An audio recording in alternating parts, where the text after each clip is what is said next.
And joining us to provide insight on China's secret nuclear tests and the likelihood of China coming under a new arms control treaty is Gregory Copley. He's the president of the International Strategic Studies Association. Gregory Copley, thank you so much for joining us. Great to have you back on the show. Great to be with you, Tiffany.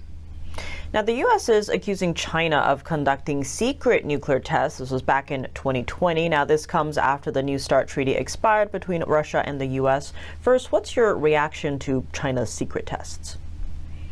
Well, we know that China has been testing not only nuclear weapons, but also deployments of missiles, testing new delivery systems, including hypersonic systems, including fractional orbital bombardment systems, which are in polar orbit, delivered around the world. So you've got China's been doing a lot. But bear in mind that China has not been circumscribed by any of these treaties, the Cold War origin treaties, which the US and the Soviet Union had signed.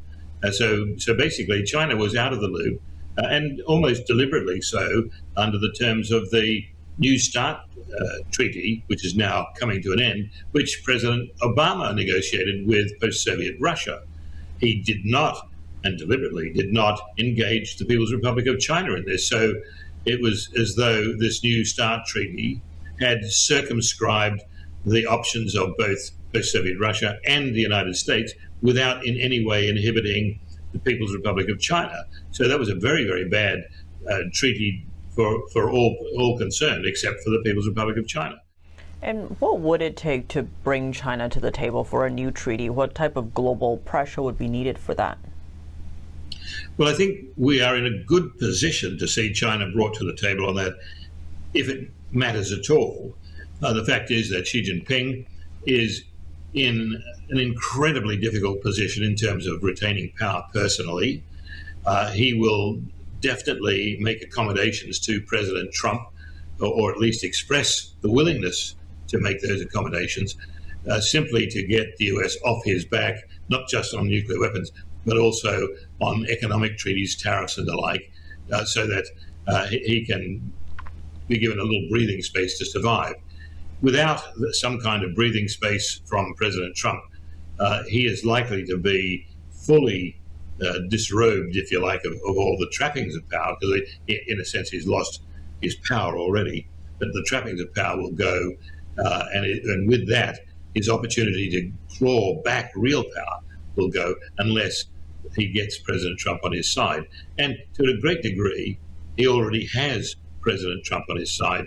I say that from a Western point of view, that's an unfortunate thing, because by giving President Trump, by giving President Xi a breathing space, it doesn't help the Chinese population at all.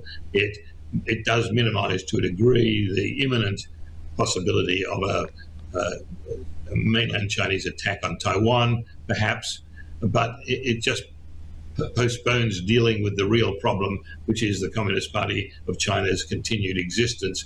And with Xi either as head of the Communist Party or Xi as just an absolute dynastic type dictator of the country. So unfortunately, President Trump is sensing that he can get a deal from Xi Jinping right now.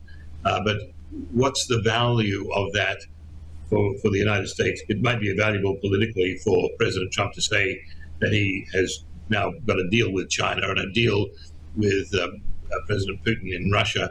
But we have to ask ourselves, what's the real value of doing these deals if it merely kicks the problem down the road and we don't solve the problem right now? And on that note, China's Xi had back-to-back phone calls earlier this week, first with Russia's Putin and then with President Trump. What were your thoughts on those calls and what impact they could have, specifically the Xi and Trump one? Well, I think the Xi-Trump talks or talk on the telephone would have covered a broad range of topics. We probably will never know what fully was discussed, but you'd have to assume that nuclear arms limitation would be part of that. And right now, for President Xi or General Secretary Xi, that would be an easy one to accommodate, because he's got bigger fish to fry. He just wants to have the appearance that President Trump is behind him and supports him as the sole leader, if you like, of the PRC at a time when the party elders and the reformists and the military are literally all trying to get Xi out of the picture altogether. So I think that the phone call would have dealt briefly, at least, with the post-New START, the nuclear weapons treaty. It would have dealt in part with the Taiwan, issue of Taiwan. And again, I think Xi could have given some assurances that that's not a priority at the moment, even though he could invoke that as a priority to distract the Chinese people at any time. I don't think he will, because the PLA will almost certainly not go along with it. A lot of moving parts for sure. Gregory Copley, as always, thank you so much for joining us. Thank you, Tiffany.